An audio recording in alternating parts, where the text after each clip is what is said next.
Hey guys, welcome back to my 2001 E39 M5.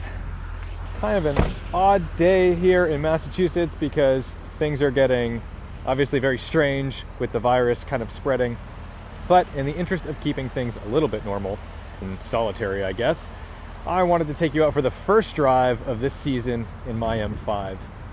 So you'll notice it's kind of dirty. It's been living under a cover. It needs to be washed. It really needs a paint correction. And I actually just ordered a new one of these from FCP Euro, and they sent that over because that has faded away and looks like garbage. So I'll show you how to replace that in the coming weeks. Next thing up is tires. The front tires look pretty good. They're a couple years old. Definitely starting to see a little bit of drying on here. The rears, however, I'm going to need to call Tire Rack pretty soon because I'm getting down to the wear bars on the rears. I've been running the Michelin Pilot Super Sports on this. They've been fantastic and they've lasted since it's at 76,000 miles on it right now. I think I've had them since 62 or 63,000 miles, so not terrible, and I've certainly done my fair share of burnouts. But overall, this car's been a lot of fun and it's been pretty easy to deal with. Let's get out of the wind.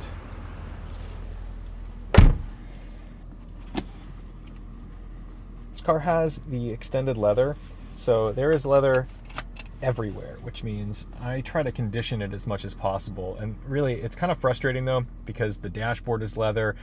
You know, you'll start to see a little bit of drying up there. You do your best to keep it out of the sun. This car's either under a cover or it has its sun shield up at all times. A little frustrating. Oh boy, we're at 78,000. I underestimated that. Okay, sorry car. Currently running Liqui Moly in the car. The one thing that's driving me nuts is that I had the valve cover gaskets replaced because they were leaky. And I think they're still leaking because once in a while I can smell it coming off the exhaust.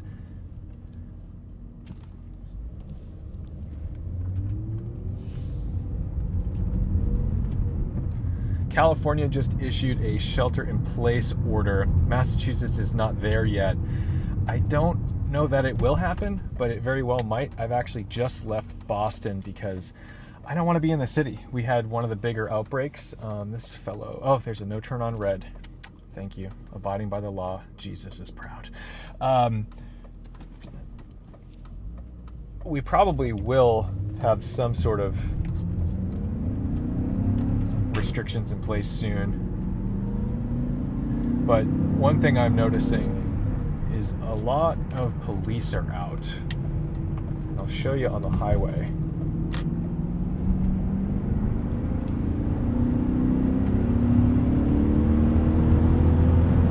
It's not wide open, so don't worry, my car isn't neutered. There's one.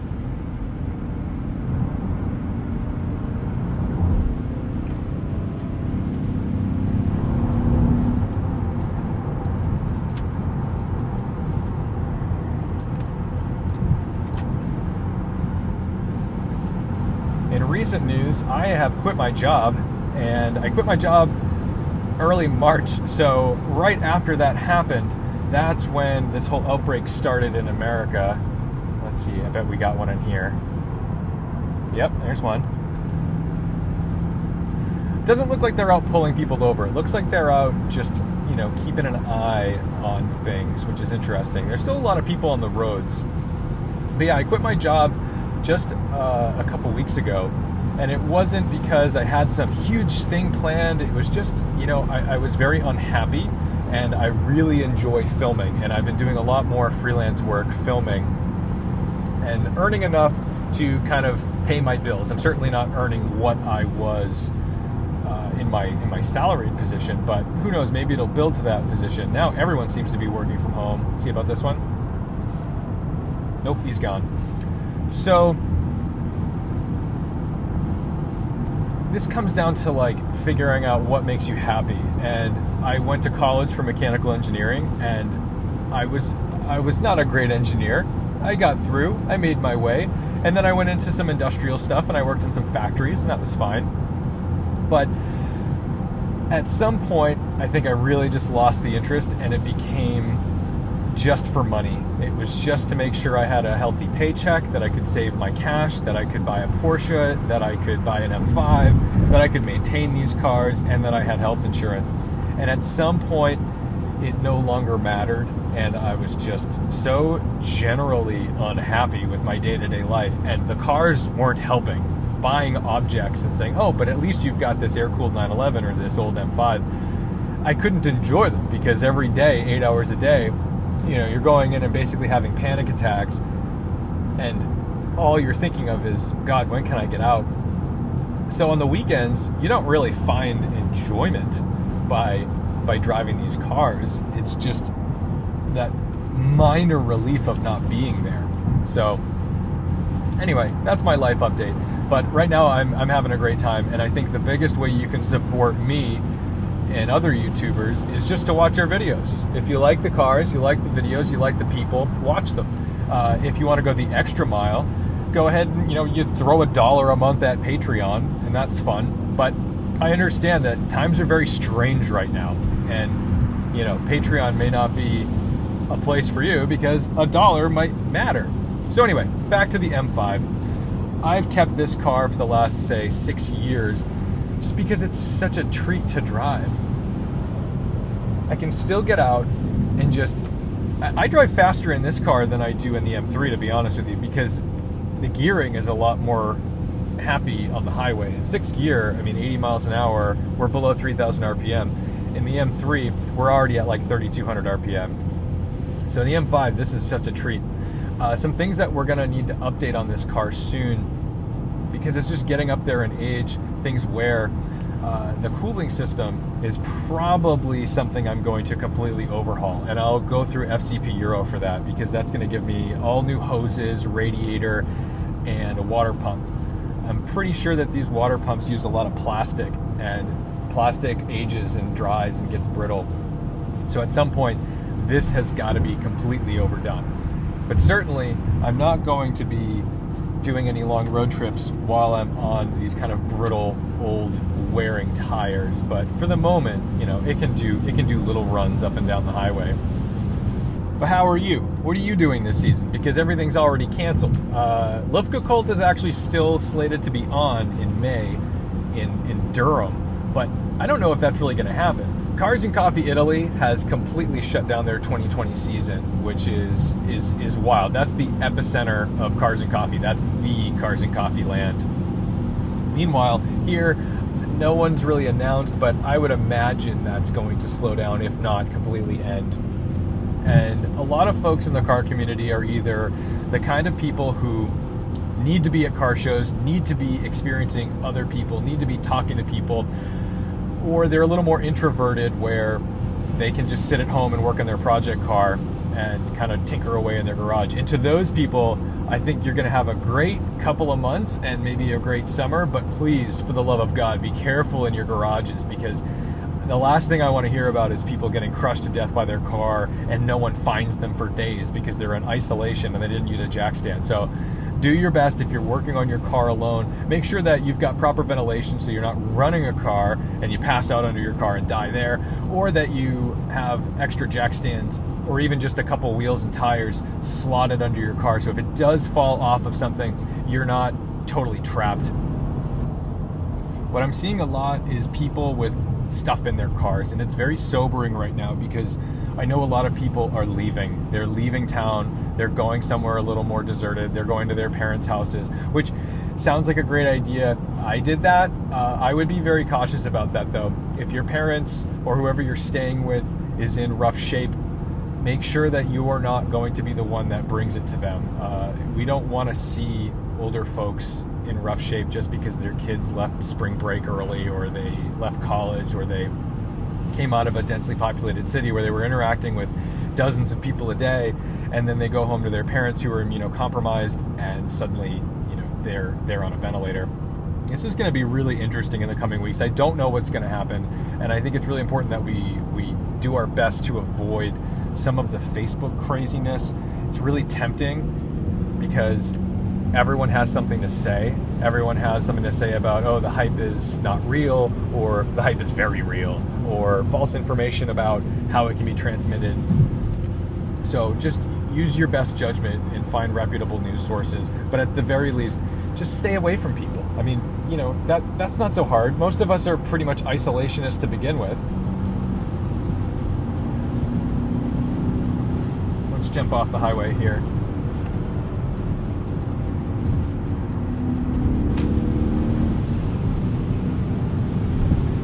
There's a little bit of rust on these rotors, so might as well get it off. God, I've been driving that M3 for too long, and my manual brain is a little stunted. It's amazing what that'll do to you. You lose that muscle memory, and you know, it only a matter of months when you're not driving stick shifts all the time, and you start to get sloppy, and your rev matches start to look weird. Luckily, it's not gone, but man, you know, even my heel towing has been a little rough lately, and that's frustrating. It's something that I was very proud of, and I think I just need to drive my manual cars more often. That's another thing. My M3, I've got 86,000 miles on that car now, and that's because I was driving to work. Oh my God, look at this. This would normally be completely packed. This is the train station into Boston. So, I mean, everyone's working from home. This is nuts. The M3 is DCT. I've put so many miles on that car because I was driving to work. I had a really long commute. I was driving up to 80 miles a day, depending on where I was staying. A lot of times I was staying places closer to work, so I could cut that down to about 40. But in the course of 2 years at the job that I was working, I put a lot of miles on that car. I bought it with 35,000 only 3 years ago, and now it's at 86. Very unlike me to put that many miles on a car, especially, I mean, I own 3 cars, so that's not just using one car. I tried to keep the miles off of this one. I only use this one just to kind of keep it running. M5s, really any old cars or any car in general, they don't like to sit. You really can't just let a car sit. I do let them sit over the winter because I don't want to have them exposed to the elements. They certainly should not be exposed to salt and snow and potholes, because the roads get really bad, and that's going to damage the car very quickly. But when you can drive the car, you should drive the car. Keeping fluids moving, that's what's going to keep, this road is messed up, Jesus. That's what's going to keep the car alive, because once you start letting all those rubber seals and everything start to relax and they dry out, that's when you're going to really ruin a car. I'm going to take you up over here for a second, and I'm actually going to park, because there's a car in this building that you are not going to believe exists. It was actually, I think, used at the World Fair in like the 1940s or something, and it sits right in this garage. You see that? It is something else. It kind of looks like the Simpsons thing, the Homer, but that is something else in there. I don't really know what this guy does. I never see anybody here, but he's got a cool little garage. One thing I would recommend through all this, ooh, that's cool. I would recommend just getting a full tank of gas. I mean, who knows what's going to happen in the next few weeks, and we could be in a position where it's going to be tough to get fuel. Not to be a doomsday guy, but, you know, oh, cute dog. Oh, 2 dogs. He's probably got plenty of prepper. He looks like a guy who's got a basement full of canned goods.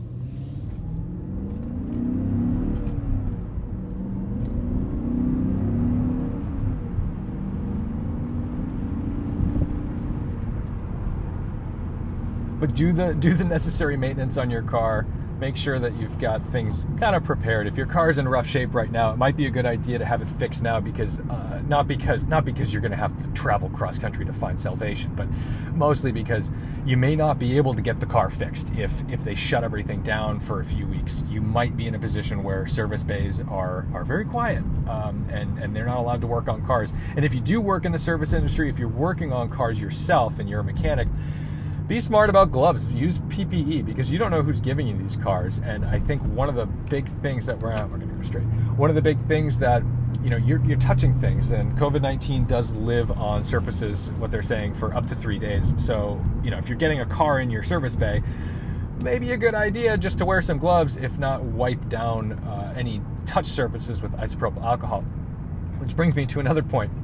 We might be seeing a lot of dry leather come out of this epidemic, because people are wiping down everything with alcohol. And if you're not conditioning it after the fact, you're going to dry out a lot of leather. So for the love of God, don't let this, if it doesn't kill the whole human race, at least let's try to save the leather inside of our luxury cars. If you're gonna wipe something down with isopropyl alcohol, go ahead and hit it with some leather conditioner after the fact. We've got to think positive, guys. But how are you guys reacting to this? Are you out driving? Are you out still working? I mean, a lot of folks are able to work from home, and that's great. But I do feel bad for the folks who are considered essential personnel, which means grocery stores. And those poor kids, they've got to be in there interacting with dozens of people a day, if not hundreds. And they're making minimum wage, so that can't be a great feeling.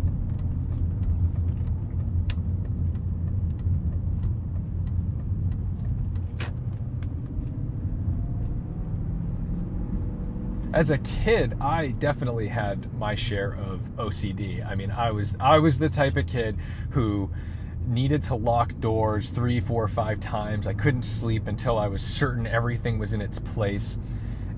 And I washed my hands to the point where they were raw and bitter and bleeding. And when you're in that position, doctors or therapists or people, all they do is tell you that your fears are unfounded, that everything you're doing is ridiculous. Like, the doors are locked, do your thing, but don't let it run your life. And now it feels like all of our deepest fears on that like germ level, on that microbiome level, are coming true. And I think for a lot of folks who have that urge to resort to their old OCD conduct, I think a lot of people who are going to resort to their old OCD conduct might fall into a trap. So be very careful.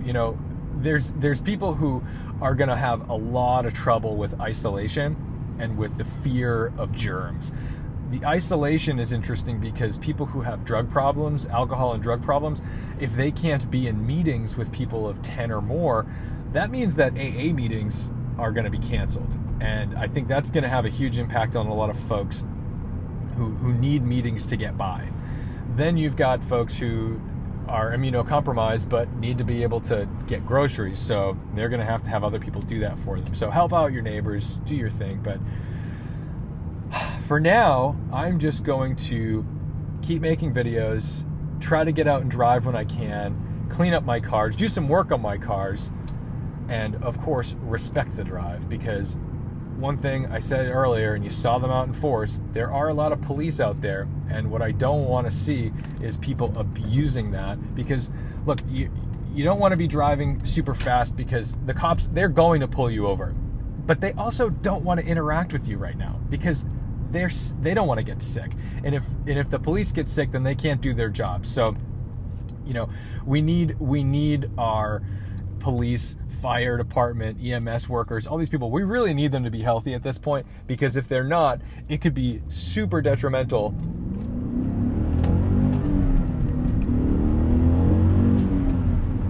to society. But in the meantime, let's just enjoy our cars. Be safe, be smart, don't have big car shows. If you go on a cruise with a bunch of friends, use walkie-talkies, do your thing. But, don't let this bring the world to a halt. Just be smart and try to do your part to keep others safe. Thank you so much for watching, liking, commenting, and subscribing. Don't forget to respect the drive, and I will see you in the next one.